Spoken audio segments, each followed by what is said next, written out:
अस्सलाम वालेकुम, welcome back guys. सो हम अभी तक दो लैब्स कर चुके हैं। अब मैं आपको थोड़ा सा और इसका एडवांस वर्जन दिखाऊंगा थर्ड लैब को सॉल्व करते हुए। ठीक है, मैं थर्ड लैब को कॉपी कर लेता हूँ। नाम इसका क्या है? पाथ ट्रावर्सल है। File path traversal, traversal sequence stripped non recursively. अब इसका क्या मतलब है वो अभी मैं आपको बता देता हूँ। ठीक है, तो सबसे पहले हम गूगल पर जाएंगे और जो हम इसको सर्च कर लेते हैं। यहाँ पर आप देख पाओगे इजीली। ये रहा, हमें मिल गया। तो इस पे हम क्लिक कर लेते हैं। पार्ट्स वगैरह में आपका लॉगिन होना ज़रूरी है, वरना ये काम नहीं करेगा। वल्नरेबिलिटी उसी सेम जगह पर ही है, इमेजेस में ही है। आपने ये चीज़ माइंड में रखनी है पहले से ही। बस एक्सप्लॉइट करने का तरीका थोड़ा सा चेंज होता है। अब इन्होंने यहाँ पर जो लिखा हुआ है ना, बेसिकली हो क्या रहा है वो आपका जानना बहुत ज़रूरी है। मैं यहाँ पर एक सब्लाइम टेक्स्ट एडिटर ओपन कर लेता हूँ, तो जस्ट आपको बताने के लिए। जब आप ट्राई करोगे ना dot dot forward slash dot dot forward etc forward slash password, तो सिक्योरिटी लगी हुई है। वो करेगा क्या? वो सिक्योरिटी करेगी क्या?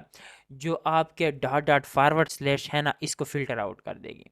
मींस इसको भी हटा देगी, इसको भी हटा देगी, इसको भी हटा देगी और इस फॉरवर्ड स्लैश को भी हटा देगी। रही आपकी क्वेरी कुछ इस टाइप की, तो आपको पता है कि आप इस क्वेरी को यूज़ करते हुए सर्वर पे कोई भी अटैक परफॉर्म नहीं कर सकते हो। ठीक है, फॉर एग्जांपल हम इसको ट्राई कर लेते हैं।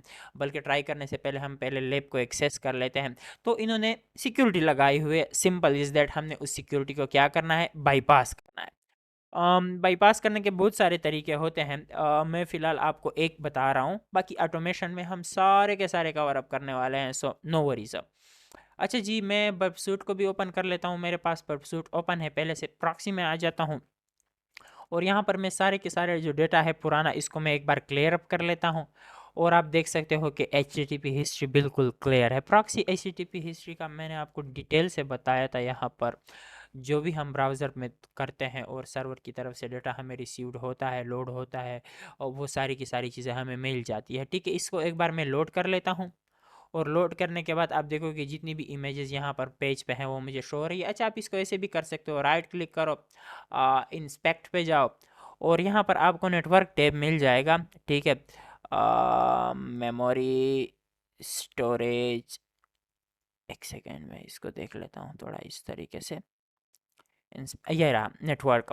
सो कहने का मतलब यह है कि अब जब आप इसको लोड करोगे ना, यहाँ पर भी आपको वो सारी की सारी चीज़ें मिल जाएगी। फॉर एग्जांपल ये आप देख रहे हो, तो ये जितनी भी फाइल्स हैं ना, फाइल नेम, एक मिनट में इसको थोड़ा सा ऐसे कर लेता हूँ, अभी आपको दिख रहा होगा। तो ये कुछ ऐसा नहीं है कि भाई ये सर्वर से ही लोड हो रही है ये सारी की सारी चीज़ें। ठीक है, तो ये जितनी भी इमेजेस हैं ना, यहाँ पर ये लोड हो रही है। ये देखो, ये इमेज ये है, ये वाली इमेज ये है ट्रेन। ठीक है, ये इमेज ये है। तो ये सारी की सारी इमेजेस सर्वर से ही लोड हो रही है, जो कि जेपीजी है या पीएनजी है, वटेवर। हम किसी भी एक इमेज को उठाते हैं और राइट क्लिक करके उसको भेज देते हैं रिपीटर पे। पहले हम इसको नॉर्मली चेक करते हैं कि क्या ये रिस्पांस दे भी रहा है या नहीं। तो ओके है, बिल्कुल ठीक है। हम इसका जो नाम है ना, उसको हटा के डॉट डॉट फॉरवर्ड स्लैश करते हैं, dot dot forward dot dot forward dot dot sorry forward, और फिर हम करते हैं ईटीसी पासवर्ड, PASSWD। इसको करके फॉरवर्ड कर देते हैं और आप देख सकते हो कि no such a file found. तो ये काम नहीं कर रहा है, सीधी सी बात है। फिर हम वो दूसरी टेक्निक यूज़ करते हैं, एब्सोल्यूट पाथ वाली, जो प्रीवियस लैब में मैंने आपको बताई थी कि क्या वो काम कर रही है। तो ETC पासवर्ड जो कि एब्सोल्यूट पाथ है, वो भी काम नहीं कर रहा है। अब हम क्या करेंगे? हम एक पेलोड जनरेट करेंगे, ताकि हम इस सिक्योरिटी को बाईपास कर ले। ये हमारा नॉर्मल पेलोड है। ठीक है, इसी को ही हम मॉडिफाई करेंगे। तो करेंगे क्या? हम यहाँ पर पहले से ही एक डॉट डॉट है और एक फॉरवर्ड स्लैश है। सर्वर क्या कर रहा है? डॉट डॉट फॉरवर्ड स्लैश को देख रहा है और ये समझ रहा है कि भाई ये तो मैलिशियस पेलोड है, उसको फ्लैग कर रहा है, फिल्टर आउट कर रहा है। तो मैं ये डॉट डॉट के बजाय 4 डॉट कर दूंगा, 2 के बजाय 4 कर दूंगा, और जो फॉरवर्ड स्लैश है ना, 1 के बजाय 2 कर दूंगा। इसका क्या फ़ायदा होगा? Server dot dot forward slash को तो फिल्टर आउट कर देगा, बचेगा क्या? बचेंगे 2 डॉट्स बच जाएंगे और एक फॉरवर्ड स्लैश बच जाएगा। इसी टेक्निक को यूज़ करते हुए हम यहाँ पर भी 2 डॉट लिख के एक फॉरवर्ड स्लैश कर देंगे, और यहाँ पर भी 2 डॉट लिख के एक फॉरवर्ड स्लैश कर देंगे। यहाँ पर सिंगल फॉरवर्ड स्लैश है, इसको भी हम 2 कर देंगे। तो इसका सर्वर इसके साथ करेगा क्या? ये जानना आपका बहुत ज़रूरी है। सर्वर करेगा, अच्छा आप ये तो कोई मेलिशियस पेलोड है, 2 डॉट्स को भी रिमूव कर देगा और फॉरवर्ड स्लैश को भी रिमूव कर देगा, यहाँ से भी 2 डॉट को रिमूव कर देगा, फॉरवर्ड स्लैश रिमूव कर देगा, यहाँ पर भी ऐसे करके ऐसे कर देगा और यहाँ पर भी इसको ऐसे कर देगा। तो वो रिमूव तो कर देगा, लेकिन फिर भी जो हमारा पेलोड है वो बिल्कुल ही परफेक्ट और वर्किंग कंडीशन पे आ गया है। इसके बेसिस पर जो हमारा पेलोड है वो एग्जीक्यूट हो जाएगा। ठीक है, इसको हम कॉपी कर लेते हैं और कॉपी करने के बाद हम इसको यहाँ पर पेस्ट कर देते हैं और देखते हैं कि क्या ये काम कर रहा है या नहीं।